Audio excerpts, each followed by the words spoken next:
বাংলাদেশ মানবাধিকার উন্নয়ন ফাউন্ডেশন কর্তৃক আয়োজিত আজকের প্রোগ্রামের সম্মানিত প্রধান অতিথি প্রিয় বড় ভাই জাফর হায়দার ভাই এবং বিশেষ অতিথি সভাপতি আর আমার সামনে বসে থাকা অসংখ্য যোদ্ধারা সবাইকে সালাম জানাচ্ছি। আসসালামু আলাইকুম।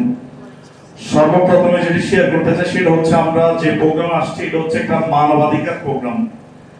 মানবাধিকার নিয়ে মূলত কারা কাজ করে, যারা নিজের ঊর্ধ্বে গিয়ে নিজের পরিবারের ঊর্ধ্বে গিয়ে সমাজের কথা চিন্তা করে, দেশের মানুষের কথা চিন্তা করে, তারা মূলত মানবাধিকার নিয়ে কাজ করে। সেই মানবাধিকার নিয়ে কাজ করার জন্য মূলত আমরা এখানে কি হয়েছে হাজির হয়েছি। এখন কথা হচ্ছে মানুষের অধিকারগুলো কি কি, সেই অধিকার সম্পর্কে আমরা সচেতন আছি কিনা, আমার নিজের ফাউন্ডেশন ঠিক আছে কিনা, আমি এক জায়গায় গিয়ে একটা মানুষের অধিকারের কথা বলবো সেখানে আমার ফাউন্ডেশন ঠিক আছে কিনা, আমি সক্ষম কথা বললে আমার পেছনের ব্যাকআপ ঠিক আছে কিনা, আমি যথাযথ কথা বলতে পারি কিনা, আমি ছোটখাটো কিছু আইন সম্পর্কে অবগত কিনা, আমি কি বিষয় নিয়ে ওই জায়গায় স্ট্রংলি আমি দাঁড়াবো, এই বিষয়গুলো নিয়ে আমরা সচেতন কিনা।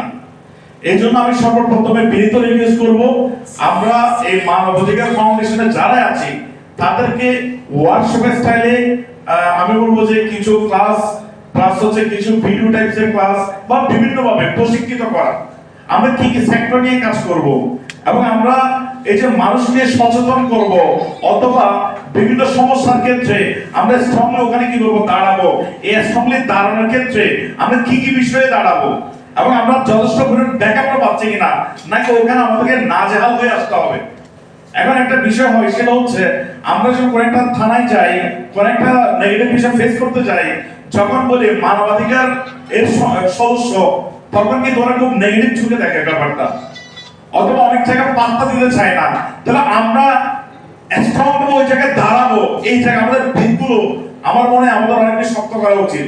বিশেষ করে এই মানবাধিকার সংস্থার যে ম্যানেজমেন্ট, এখানে আরো এমন কিছু লোকজন দরকার যে লোকজনগুলো মানে এই লোকগুলো আছে বলে অনেক জায়গায় আমাদেরকে সমীহ করবে, এই ক্ষেত্রে আমাদের আর কিছু লোকজন দরকার। পাশাপাশি আমরা এখানে ইনঅ্যাক্টিভ ক্যাটাগরি যারা আছি তাদেরকে অনেক জোরালোভাবে অ্যাক্টিভ হওয়া দরকার, যাতে করে আমাদের অ্যাক্টিভিটিস কি হয় ব্যাপকভাবে সম্প্রসারণ হয়। ধরুন আমি চট্টগ্রামে কাজ করছি, আমি চট্টগ্রামের অমুক থানা নিয়ে কাজ করছি, সেই থানায় আমার সাথে আরো 20-30-40 জন 50 জন অ্যাক্টিভ কর্মী দরকার। কেন দরকার? যেগুলো সুবিধা অসুবিধায় আমার সাথে যেন আমি আরো 5 জনকে 10 জনকে আমি সাথে পাই, কোনো জায়গায় আমার ফেসে যেন নেগেটিভ হয়ে পেছন আসতে না হয়।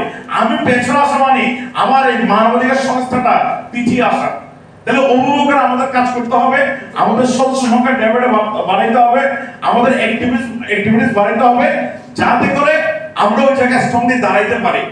তো এই যে এইটা আমার ইয়ে থাকবে। আর পাশাপাশি যে বিষয় বলতে চাই সেটা হচ্ছে যে আমরা মানবাধিকার সংস্থা নিয়ে কাজ করছি, মানুষের জন্য কাজ করছি, মানুষের অধিকারের জন্য কাজ করছি। আমরা আরো জোরালোভাবে ওই অ্যাক্টিভিটিস গুলো কি করব, কন্টিনিউ করব। যেখানে দেখছি সমস্যা সেখানে আমরা ঝাঁপিয়ে পড়বো, যেখানে দেখছি মানুষকে প্রবলেম তৈরি হচ্ছে সেখানে আমরা ঝাঁপিয়ে পড়বো, যেখানে দেখবো বাধা সেখানে আমরা কি করবো ওদেরকে সমাধানের জন্য কি করবো এগিয়ে যাবো। তো প্রত্যেকে ভালো থাকবেন, আগামীতে ভালো কিছু হবে, সেরা কিছু হবে, এই প্রত্যেকে শেষ করছি। আসসালামু আলাইকুম।